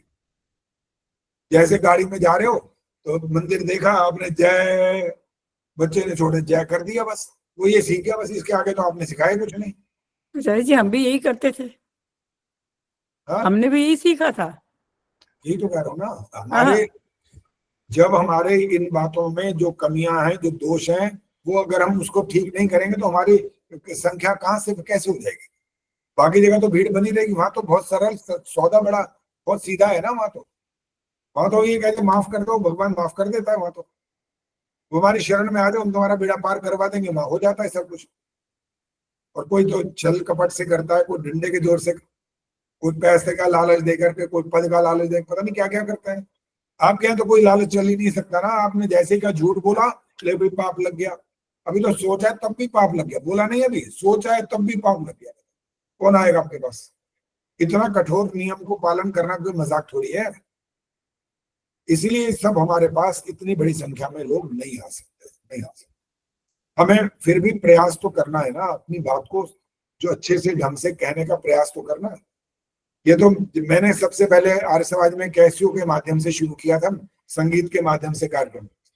मैं तो कह रहा हूँ जब 50 साल हो गए काम करते हुए, और उसके बाद ये अपना हमारे दिनेश जी और ये जितने आजकल हमारी बहनें आ रही हैं, कितने सब लोग अपने बड़े बड़े इंस्ट्रूमेंट लेकर के अच्छा संगीत करके कर रहे हैं कार्यक्रम। आकर्षण तो चाहिए ना भाई, इकट्ठे तो करो लोगों को। एक जब व्यक्ति संगीत के माध्यम से उनको इकट्ठा करेगा तो आपका प्रवचन करता भी अच्छे माध्यम से एक अच्छे सिद्धांतों को उनके दिमाग में बैठा सकता है। जब आप आएगा ही कोई नहीं तो आप सिखाओ, किसको बताओगे? बताओ, सफेद बालों वालों को सिखा के क्या कर लेंगे? उनको क्या सिखाएंगे? तो बच्चे अगर आगे आने वाली पौध नहीं सीखेगी तो हमारे तो ये मंदिर खाली हो जाएंगे कल को। कोई और ले जाएगा, इनको लूट लेगा, काम बिगड़ जाएगा साथ। इसलिए जागना पड़ेगा, बहुत जरूरी है। और देश की स्थिति के हिसाब से भी और अपने अंतरात्मा के दृष्टि से भी, हर दृष्टि से जागरण करना बहुत जरूरी है।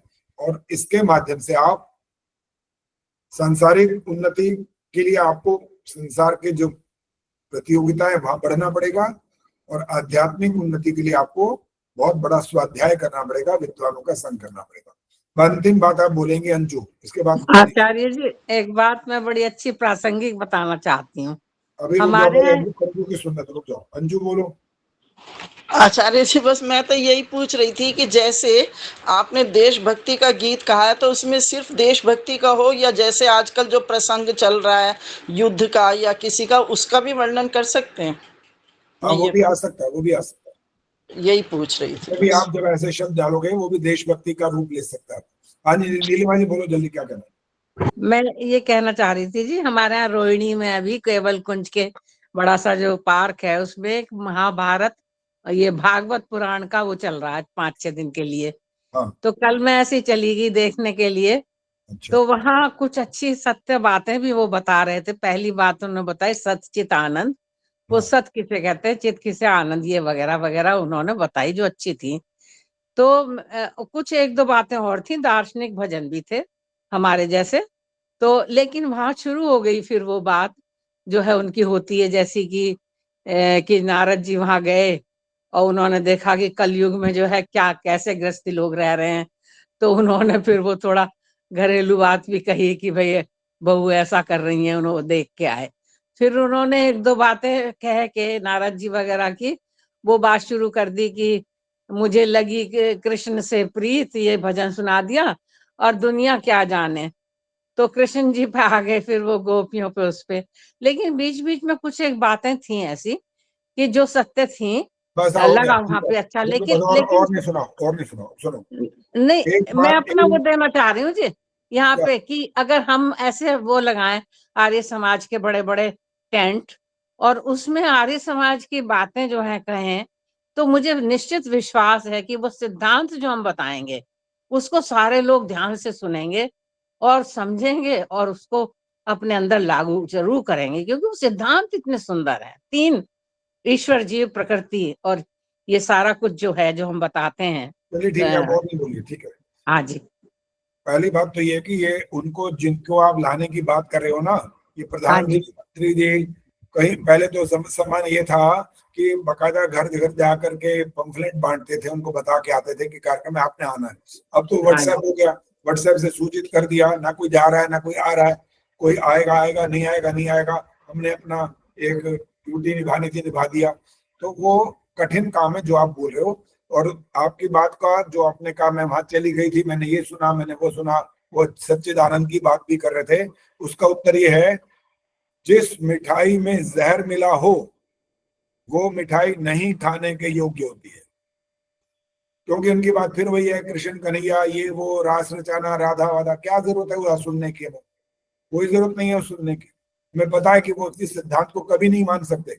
सच्चिदानंद स्वरूप बोलेंगे बेशक, लेकिन फिर कहेंगे ईश्वर ने अवतार ले लिया। कहाँ गया सच्चिदानंद? सच्चिदानंद कभी अवतार लेता है? जो आनंद स्वरूप है वो अवतार लेगा का मतलब जन्म लेगा, जन्म लेगा तो मरेगा। कहाँ से आनंद स्वरूप हो गया वो? इसलिए उनकी व्याख्याएं अवैदिक है, वो हमारे मानने योग्य नहीं है। इसलिए ऐसे स्थानों पर नहीं जाना चाहिए। तो आपके पास आए, व्यक्तिगत रूप से बात करो, उसको आर्य समाज में लाने का प्रयास करो, ये आप कर सकते हो, इतना करना उत्तम है। लेकिन आपको जो वहां जाके सुने, देखें वो क्या कहते हैं, वो सुनने की आवश्यकता नहीं। बस शांति बात। ठीक बात है, धन्यवाद जी। ओम द्यौः शान्तिरन्तरिक्षं शान्तिः, पृथिवी शान्तिरापः शान्तिरोषधयः शान्तिः, वनस्पतयः शान्तिर्, विश्वे देवाः शान्तिर्ब्रह्म शान्तिः, सर्वं शान्तिः, शान्तिरेव शान्तिः, सा मा शान्तिरेधि। ओम शान्तिः शान्तिः शान्तिः। जो बोले सो अभय।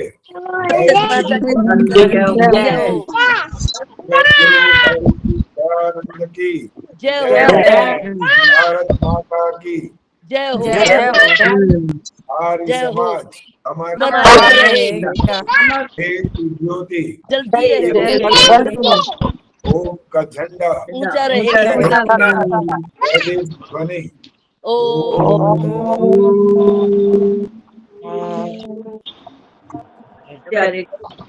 सभी बहन भाई को नमस्ते जी। सादर नमस्ते चले जी, सब भाई बहनों को नमस्ते जी।